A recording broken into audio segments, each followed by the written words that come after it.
YouTube پر جو آپ کی جانب سے سوالات کیے گئے ہیں ہمارے تجزیہ کاروں سے وہ شامل کریں گے۔ ریما، آپ سے یہ سوال پوچھا گیا ہے کہ اسلام آباد ہائی کورٹ نے کم عمر لڑکی کو شوہر کے ساتھ رہنے کی اجازت دی ہے، جبکہ کم عمری کی شادیوں سے بچوں کے تحفظ کے لیے قانونی فریم ورک کو مزید مضبوط بنانے کی سفارش بھی کی ہے۔ آپ اس فیصلے کو کیسے دیکھتے ہیں؟ مبشر، جو چائلڈ میرج والا معاملہ ہے نا، یہ بہت کمپلیکس ہے اور اکثر ہماری جو مین سٹریم میں ڈیبیٹ ہوتی ہے، میرا خیال ہے وہ اس کمپلیکسٹی کو صحیح طرح سے سامنے نہیں لا سکتی۔ ہم بات کرتے ہیں جیسے اسلام آباد میں جب قانون پاس ہوا جس میں لڑکیوں کی بھی شادی کی ایج کو 18 کر دیا گیا، تو ہم نے بہت زیادہ سیلیبریٹ کیا۔ اس میں ہم بات کرتے ہیں سزائیں بہت زیادہ ہونی چاہیے ان کے لیے جو کم عمر شادی پہ کرواتے ہیں، اور اس پہ ہم بہت فوکس کرتے ہیں، سزاؤں پہ اور عمر پہ۔ لیکن اگر آپ اصل میں دیکھیں مسئلہ کیا ہے، سندھ میں بہت عرصے سے بچوں دونوں کی عمر 18 سال ہے شادی کی، لیکن وہاں پہ ہمیں کیا دیکھنے کو ملتا ہے کہ پہلی بات ابھی بھی چائلڈ میرج ہو رہی ہے، اس کو آپ روک نہیں پاتے، ٹھیک ہے، ان قوانین سے آپ شادیوں کو نہیں روک پاتے۔ یہ شادیاں وائڈ نہیں ہوتی ہمارے قانون کے مطابق۔ اب آپ خود سوچیں، شادی ہو گئی، اگر آپ اس کو وائڈ کر دیں تو اور بہت زیادہ ایشوز ہیں جو آپ کو نظر آئیں گے۔ کیا بچیاں جو ہیں کبھی خود رہتی ہیں، کیا ان کی اگر وہ پریگننٹ ہو جائیں تو بچے کی کیا حیثیت ہوگی، سو آن اینڈ سو فورتھ، بہت زیادہ کمپلیکسٹیز ہیں اس میں۔ تیسری چیز یہ ہے، سندھ میں ہم نے یہ دیکھا ہے کہ زیادہ تر جو کرمنل پروسیکیوشن ہے اس کی طرف تب ماں باپ جاتے ہیں جب بچے اپنی پسند سے شادی کرتے ہیں، کم عمر ہیں لیکن پسند سے شادی کرتے ہیں۔ پوسٹ میرج میں ہم دیکھتے ہیں نہ لا انفورسمنٹ کی طرف سے، نہ آبویسلی فیملی کی طرف سے کچھ بھی اکاؤنٹیبلٹی کی طرف بڑھا جاتا ہے۔ تو ان سب معاملات کو دیکھتے ہوئے میں تو یہ کہوں گی پریونشن کی سب سے بڑا اس کا حل ہے۔ آپ کو کم عمر شادیوں کو روکنا ہے، اور وہ آپ کس طرح روک سکتے ہیں؟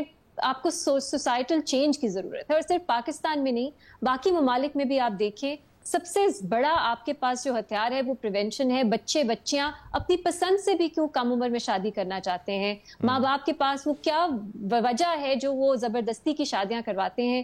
آپ کو ان کو روکنا ہے۔ شادی ایک بار ہو جائے تو پھر قانونی طور پہ اس میں سزائیں دینا وہ بہت پیچیدہ معاملہ ہو جاتا ہے۔ تو میں یہ کہوں گی ہمیں اپنے ڈسکورس میں یہ معاملات بھی لانے چاہیے، صرف عمر پہ اور سزاؤں پہ فوکس نہیں کرنا چاہیے۔ شہزاد، آپ کے لیے یہ سوال آیا ہے یوٹیوب پر کہ مریم نے بیان دیا ہے کہ میرا پانی میرا پیسہ، کسی کو اس سے کیا تکلیف ہے؟ پنجاب کو مشورہ دینے والے اپنے مشورے اپنے پاس رکھیں۔ اس پر پیپلز پارٹی کی جانب سے کڑی تنقید کی گئی ہے جو اب بھی جاری ہے۔ شہزاد صاحب، آپ سے سوال ہے، کیا مریم نواز کو ایسا بیان دینا چاہیے تھا؟ یہ سوال نہیں، میرے خیال سے بالکل نہیں دینا چاہیے تھا۔ اس طرح تو کوئی بھی صبح اٹھ کے بتا سکتا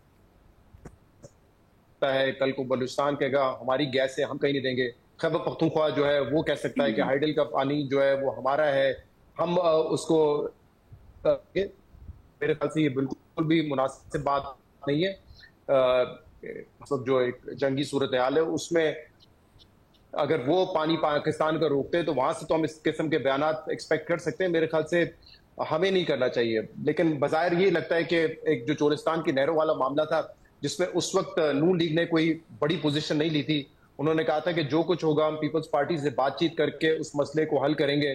لیکن اب ایسا لگتا ہے کہ نون لیگ اور بالخصوص جو ان کی پنجاب حکومت ہے، مریم نواز صاحبہ، وہ اس پر ایک پوزیشن لینا چاہ رہی ہیں نہروں کے معاملے پر، کیونکہ آپ کو یاد ہوگا کہ اس وقت جو معاملہ تھا وہ ٹل گیا تھا، ایسا نہیں تھا کہ وہ پلان ختم ہو گیا تھا۔ میرے ذرائع بتاتے ہیں کہ obviously جو لوگ انٹرسٹڈ ہیں اس نہروں میں بنانے میں، وہ ابھی بھی پیچھے نہیں ہٹے ہیں۔ تو میرے خیال سے اب مریم صاحبہ اس پر ایک پوزیشن لے رہی ہے۔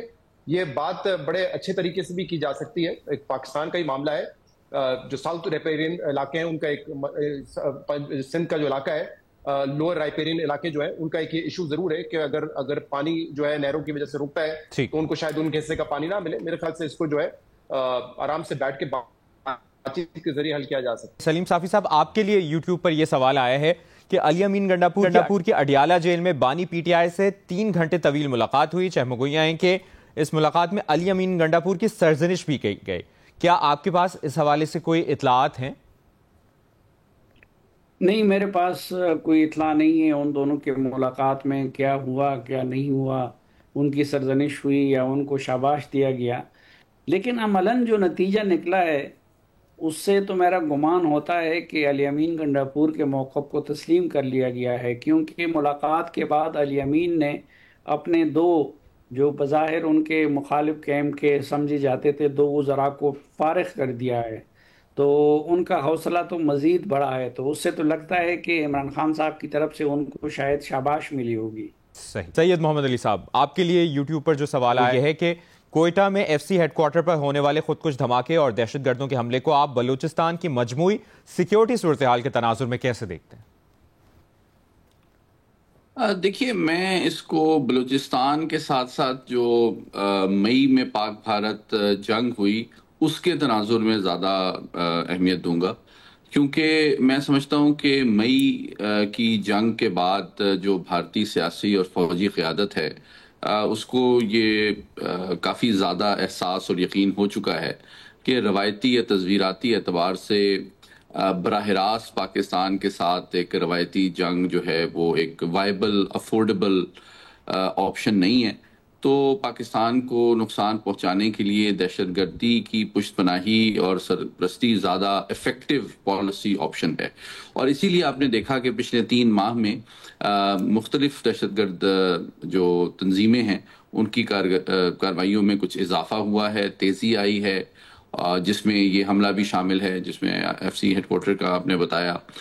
تو میں سمجھتا ہوں ہمارے جو انٹیلیجنس اور قانون نافذ کرنے والے ادارے ہیں وہ ڈیفینیٹلی اپنی قربانیاں بھی دے رہے ہیں اور پوری کوشش کر رہے ہیں اس دہشت گردی کا قلع کما کرنے کے لیے، لیکن میں سمجھتا ہوں کہ صرف انٹیلیجنس بیسڈ آپریشن یا کاؤنٹر ٹیررزم کے حوالے سے جو کائنیٹک آپریشن ہے وہ امپورٹنٹ تو ہیں لیکن کافی نہیں ہے۔